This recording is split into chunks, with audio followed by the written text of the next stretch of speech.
C-suite executive to bring counsel to their team, to expand their resources, because they're all on tight deadlines and overloaded with work and so forth.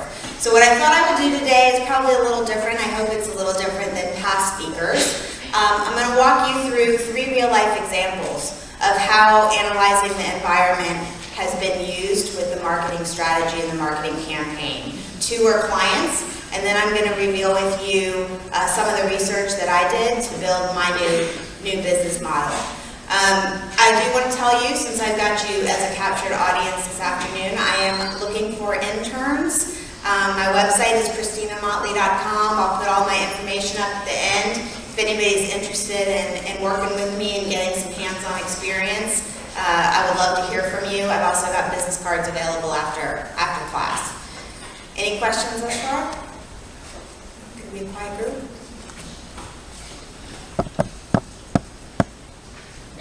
So this is a quote I like, right? Tell me and I forget, teach me and I remember, involve me and I learn. I believe this to be true when it comes to knowledge. I learn. How many of you know what kind of learner you are? Good, a fair amount of you. So there's a kinesthetic learner that learns by doing. There's an autistic learner or auditory learner that learns by hearing. And then there's a, I guess kinesthetic is both learning and doing. And then there's one that learns just by doing. So I believe in this. You know your learning method. You're all in college, so I just encourage you to try to do what works best for you when you learn. So this is a true story. Town of Blacksburg in Virginia, so home of Virginia Tech, where I have spent 25 years. I was their agency of record, and they had a little bit of a crisis emerge. They decided after 20-something years to put out a RFP, do you know that term? Request for proposal, for a new trash vendor or supplier. And Bob Refuse was a local man, had the business for a very long time. The citizens were outraged when the decision was made to give the contract to Waste Management, which many of you know, they're huge. I know they recycle and pick up my trash in the city of Raleigh. So they called me in, and basically they were getting negative press, negative headlines, citizens outraged, citizens protesting in front of their door over trash, right? I mean, it's funny, right? Trash. I mean, who really cares as long as your trash gets picked up? So within 24 hours, we had a campaign pulled together, a timeline, and a plan of how to turn that around, how to turn that perception around. So the campaign was very simple. Let's talk trash. Positive change for a cleaner community. It's transparent, it's educational, it's informative, and it has the benefit, right? Who doesn't want to live in a clean community? So what does that have to do with evaluating the marketplace? Well, before we could come up with that campaign, we have to know our audience, right? We have to know as much about our audience as we can. I don't care if you're marketing a new trash vendor or peanut butter and jelly sandwiches or a CMO for hire. It really doesn't matter what we're marketing and selling. We have to know our end user. We have to know our audience. So this is what we pulled together to look at this. The government is managed by the town council and a manager. But what's really important here is, and what we used in the campaign, was that it wasn't a solo decision. The manager and the town council didn't make this decision alone. They sent out an RFP. Bob Refuse, by the way, decided to not respond, and Waste Management was the best vendor selected. But they involved over 30 different citizen boards, community citizens, and volunteers in making that decision. So we had to tell the community at large that this decision wasn't made in a silo. We looked at gender, we looked at age, obviously demographics. So the other thing here that we used was 4.9% of the citizens were over age 65. So one of the benefits in changing waste management providers was that they could do a backdoor pickup. So for the elderly that didn't want to haul the trash cans out curbside, it told us that, hey, yeah, it might only be 5% of the population, but we've got an advantage to target that population. When you're looking at evaluating the marketplace, you look at what are the advantages that we can feature and promote for our cause. The other thing that the demographics told us, over almost an average household size of 3 people. So another benefit of this trash provider was that there were 2 different size cans, 64 and 97 pounds or something like that. But they had a choice, so if they were producing more trash, they could get a larger trash can. So this information was helpful. We knew education-wise that it was an educated audience we were dealing with, that they would get it. And then we knew that not everybody had internet and broadband access at the time, so we did a combination of email, direct mail, door-to-door delivery, focus groups, forums, as well as some internet. So we came up with the campaign theme. We came up with that unique value proposition, which was for the cleaner community. What's in it for me? Have you guys heard of WIFM? Whenever you're doing anything in marketing, you really always want to think about that end user. So, you know, it might be trite to say, well, I don't care about you, but, you know, what's in it for me? That's what they want to know, right? You don't care that I'm a CMO for hire, but if you're a business owner, you're going to want to know, well, what's in this for me? Not what do you do, but what's in this for me? So we came up with the strategy, the action plan. Obviously, we evaluated our results. In 6 weeks, we had a public apology printed in the paper. The headlines turned positive. You see a little bit of the ad campaign there. Very, very simple, very targeted. We used the community to come up. We came up with the raccoons, and we used the kids. If you remember the evaluation we did, most of the households had children. So we involved the kids, and they named the raccoons Rumble and Tumble. All right, so here, any questions? Questions for prizes. High energy prizes, guys, girls. All right, so here's another true story. I sold an agency. I told you this is my 3rd business. So one of my businesses was... Hey, Christina, I have a question. Yeah, great. So what was the end result? Did the trend change a little bit, that the public was now more enamored with waste management, or... Yes. Still a prolonged... So they were aware. So in 6 weeks, we changed perception 100%, from negative to positive. We had 2 public apologies that citizens wrote in and apologized for the negative comments earlier. And people were appreciative and thankful and writing the town council letters, sorry we got upset. So really public apology. Excellent. I'll give you a winter color. Uh-huh. I figured you might need a little energy today. All right, so I sold an agency, and I went, it's pretty common for people to go from corporate to agency or from agency to corporate. You might also hear it called client side. So I jumped out of my own agency after 13 years, sold, it's still operating in Virginia today, and I joined Advanced Auto Parts. I am not a mechanic, don't care to wash my car, don't care to work on my car. Most things mechanical I can look at and they fall apart. So I guess I have a natural talent in that realm. Well, I landed at Advanced Auto Parts. So what do I know about cars and parts? Nothing. And you know what? It doesn't matter. Because again, if you go back to what are you selling, what are you marketing? It's about your audience, right? So I put on my tennis shoes and my Advanced Auto Parts shirt, and I went to the warehouses, and I went to the distribution center, and I rode the trucks that deliver parts quickly, and I went to the stores, and I talked to the customers. And my particular customers in this case was an internal audience of 43,000 team members, employees, in three countries.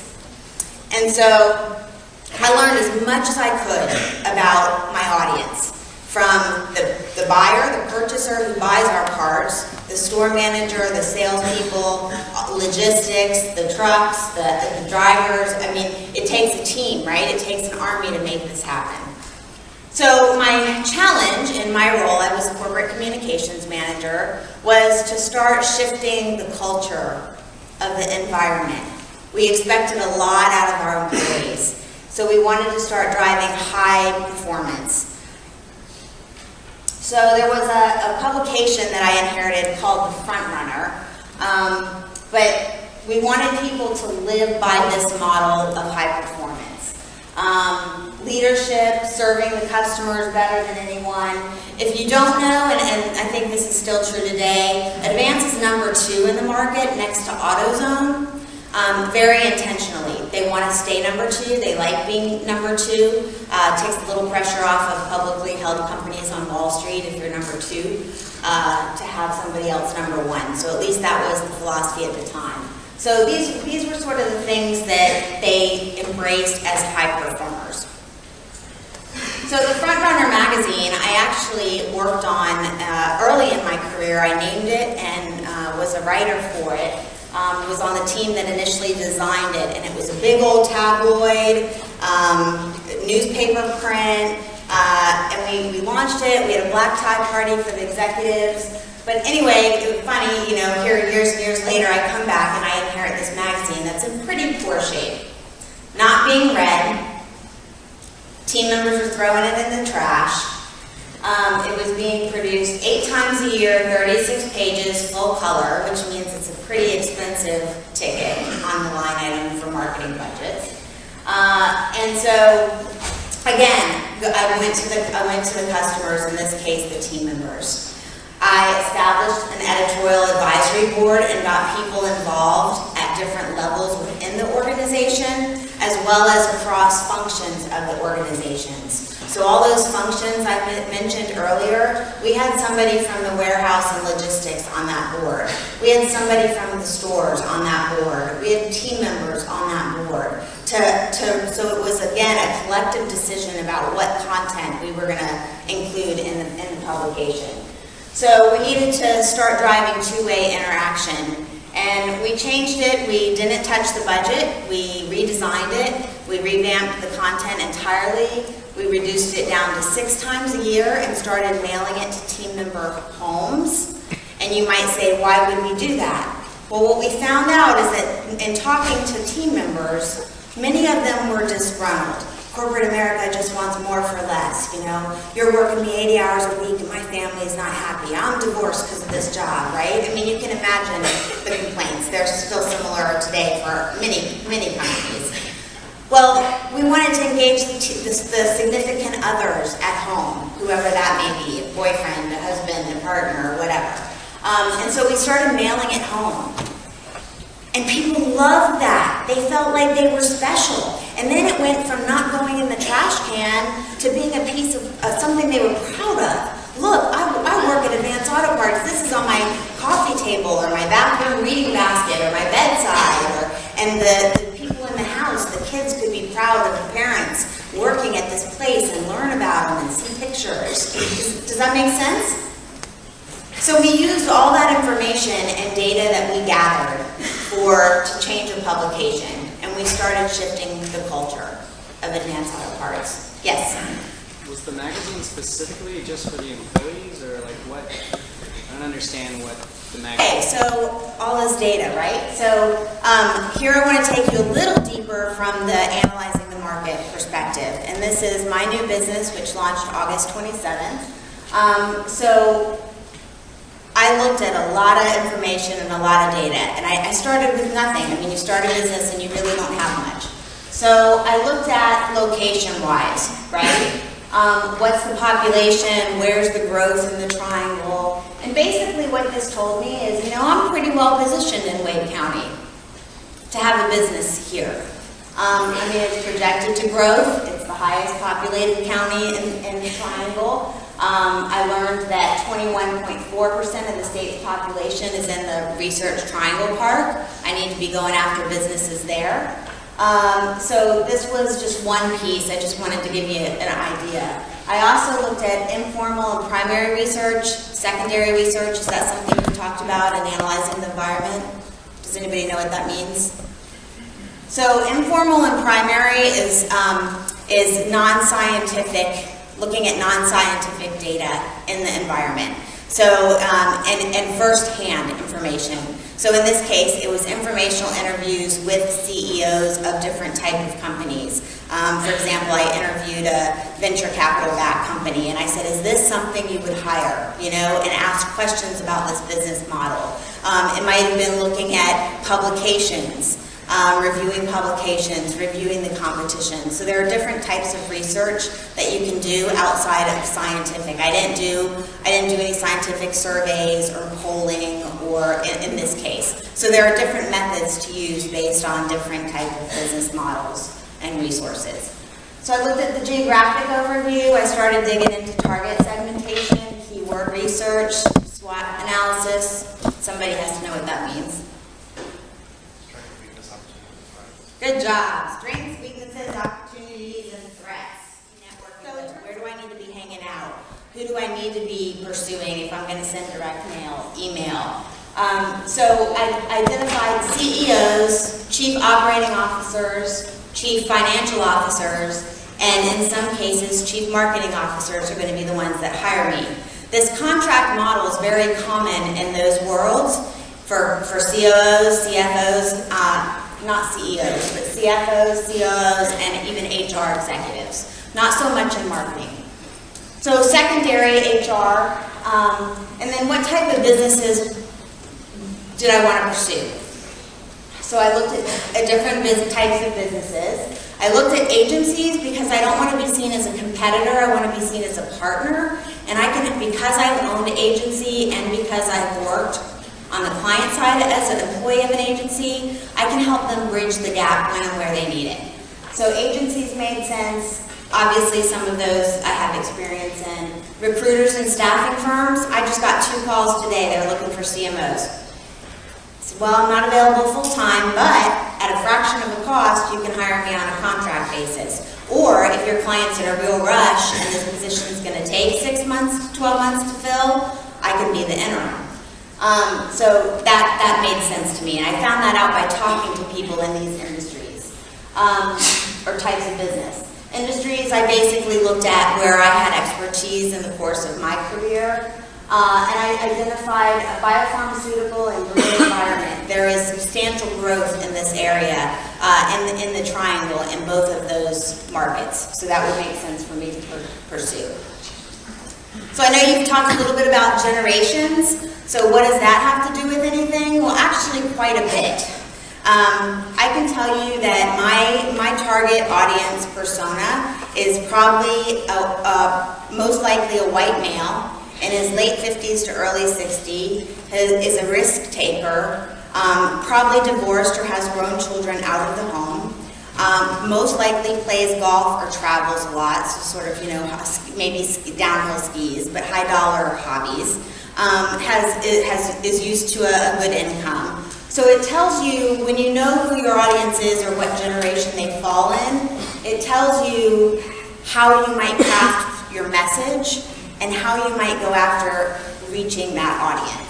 So, you know, so baby boomers are most likely my audience, with more Generation Xers coming up and leading those positions. It's not uncommon for somebody to hold the title of VP of Marketing today at, you know, 35, 36.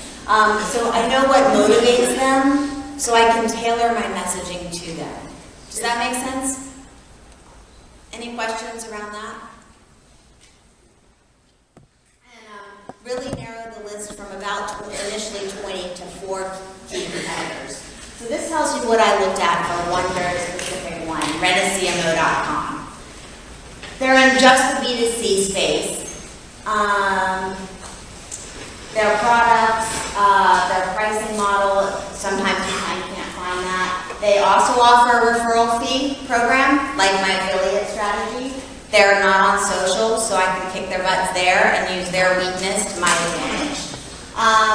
Other observations, created in 1999 under a different model, and then really the CMO model in 2011. So that tells me it's a new concept. And this was true with all 4 of the ones that I'm competing against. Marketers have different strategies on this. I believe in talking to my competitors, so I've tweeted to those that have that are in this space, and got a response today, and 2 are willing to talk to me. So lots of data, so what, right? It's all market intelligence. All that data that you saw and a lot more allowed me to write a marketing plan that is 32 pages long and a business plan that is about 20 pages. So it's formulated my strategy. It's telling me where to go, what channels to use, how to position myself, what my competitive differentiators are in a competitive marketplace. So it all comes home at the very end. So you might have all these pieces and think, oh, what does all this have to do with anything? But at the end of the day, it formulates your strategy and your messaging and which channels you're going to use to promote. So it really, and it can really is that touch on all 4 Ps in marketing: price, product, promotion, and positioning. Any questions? So how many of you have a LinkedIn profile? All right, should be 100%. Might be close, but I'd like to see 100% if I ever get to come again. How many of you are on Twitter? How many of you are just tweeting that you're in class, or are you tweeting that you're learning something new? How many of you are on Facebook? Google Plus? Pinterest? Okay, so if we looked at your generation, this is like right all online, okay? I've got you pegged because it says your generation is all online. So if I'm glad you are, because here are some statistics I pulled a couple weeks ago. 24.3% of executives with an average income of 100,000 plus are on LinkedIn. The average age of the LinkedIn user is 41. I have a white paper on many of these topics. If you want to go deeper, I've got cards. I'll be glad to email you or give you access to my site. 75% of jobs are found on LinkedIn. I'm a bit of an anomaly. I've been hired twice by recruiters who found my resume on LinkedIn and called me and placed me in their company. 73% of recruiters are hiring, and hiring managers are using all social networks, and you see the breakdown there. And spending, which is one of the things I look at when I'm looking at people's marketing budgets, is increasing in social media. So companies that aren't here are going to lose, and they're going to lose big. If you see what I do to build my reputation. But yeah, thanks for having me. I appreciate it. Hope you walked away with some new knowledge. And by the way, Christina does have that intern position out on the American Marketing Association, our local chapter site here. So if you go on to the AMA local site, look under the top menu bar on the jobs and interns, you'll see her advertisement there as well too. But I think you probably realize the vast amount of experience that Christina has, and that working for an individual like that has that level of expertise would really go